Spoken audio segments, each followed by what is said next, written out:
মৃত্যুর পর প্রথম রাতটা কেমন হবে জানো? একজন মানুষ সারা জীবন দুনিয়া নিয়ে ব্যস্ত ছিল। নামাজ পড়বে, তোবা পড়ে করবে, এভাবেই দিন কেটে যাচ্ছিল। হঠাৎ এক রাতে তার মৃত্যু হয়ে গেল।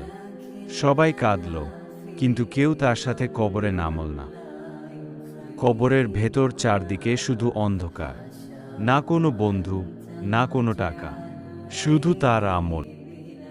তখন সে বুঝল, দুনিয়ার জন্য যত চিন্তা করেছিল, আখিরাতের জন্য ততটুকুও করেনি।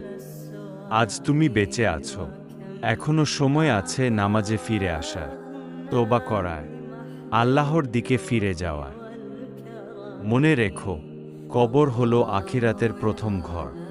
প্রিয় ভাই ও বোন, বেশি বেশি এই দোয়াটি পড়ুন। হয়তো এই ছোট দোয়াই কিয়ামতের দিন আপনার জন্য রহমতের কারণ হবে। দোয়াটা হলো, আল্লাহুম্মা ইন্নী আউযু বিকা মিন আযাবিল কবর। অর্থ, হে আল্লাহ, আমি কবরের আযাব থেকে আপনার কাছে আশ্রয় চাই।